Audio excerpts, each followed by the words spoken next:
Halo teman-teman, kembali lagi kita dalam materi pembelajaran KTB atau kelompok tumbuh bersama, di mana pada kesempatan kali ini kita akan belajar tentang tema apa yang terjadi ketika orang Kristen berbuat dosa. Nah teman-teman, hari ini kita akan belajar tentang subjek apa sih yang terjadi ketika orang Kristen berbuat dosa. Dalam Alkitab menuliskan di kitab 1 Yohanes 1 ayat 8-9, demikian firman Tuhan, jika kita berkata bahwa kita tidak berbuat dosa, maka kita menipu diri sendiri dan kebenaran tidak ada di dalam kita. Jika kita mengaku dosa kita, maka Ia setia dan adil, sehingga Ia mengampuni segala dosa kita dan menyucikan kita dari segala kejahatan. Teman-teman, sebagai orang percaya, kita pasti tidak pernah luput atau sering melakukan tindakan-tindakan atau perbuatan yang mengarah ke hal yang namanya dosa. Nah, itu terjadi karena sifat dari kemanusiaan kita. Nah, sekarang apa sih yang membedakan kehidupan sifat kita di saat kita mengalami lahir baru, yaitu Roh Kudus tinggal dalam kehidupan kita, yang dimana tugas Roh Kudus adalah mengarahkan kita untuk kita tidak berbuat dosa dan menjadikan kita untuk memiliki satu kehidupan yang benar. Tapi teman-teman, apa yang terjadi bila mana kemudian orang Kristen melakukan satu perbuatan dosa?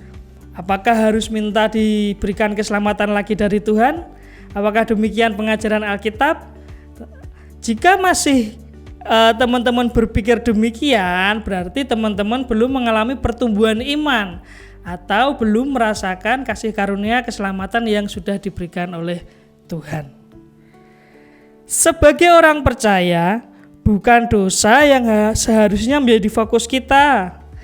Di dalam surat Ibrani 10 ayat 2 menyatakan bahwa orang yang telah menerima karya keselamatan dari Yesus tidak perlu lagi melakukan korban pengampunan dosa, akan tetapi tetap fokus kepada Yesus karena keselamatan yang Yesus berikan terjadi sekali untuk selama-lamanya.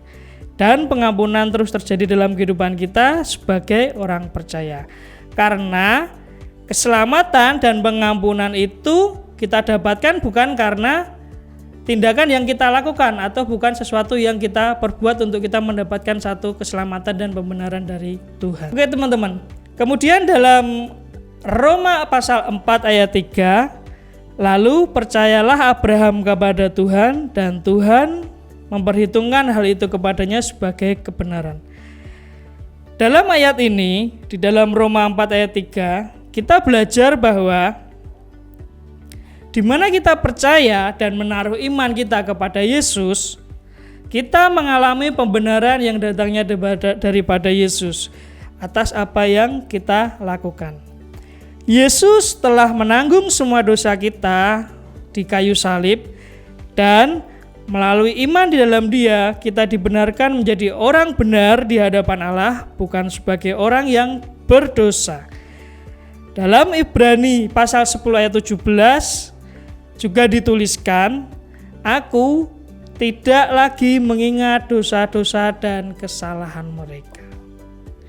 Nah, jadi teman-teman, sangat jelas bahwa setiap orang percaya di dalam Tuhan yang menerima keselamatan dan mengalami pembenaran akan terus menerima pengampunan dari Tuhan.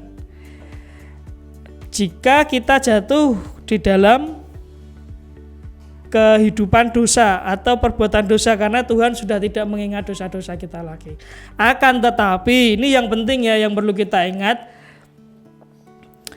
walaupun demikian jangan kita merasa kita bebas melakukan tindakan-tindakan dosa karena kita sudah menerima pengampunan yang datangnya daripada Tuhan. Tetapi yang perlu kita ingat, kita harus terus fokus membangun hubungan yang dekat dengan Tuhan dan terus menaruh iman di dalam Tuhan yang menjadikan Tuhan sebagai sumber pengampunan dalam kehidupan kita. Selalu beriman kepada Tuhan dan menjadikan Tuhan sebagai pusat segalanya dalam kehidupan kita, percaya maka pengampunan Tuhan itu akan terus terjadi dalam kehidupan kita. Oke, jadi yuk teman-teman, kita sama-sama belajar. Sebagai orang percaya, kita harus selalu membangun hubungan yang dekat dengan Tuhan, membangun iman di dalam Tuhan, agar kita dijauhkan dari hal-hal tindakan dosa, memiliki kehidupan yang benar, dan kita menjadi orang yang mengalami pembenaran dan pengampunan di dalam Tuhan. Jadi tetaplah kita mempunyai hubungan yang baik dengan Tuhan, menaruh Tuhan sebagai pusat segalanya dalam kehidupan kita, maka percaya pengampunan Tuhan terus terjadi dalam kehidupan kita.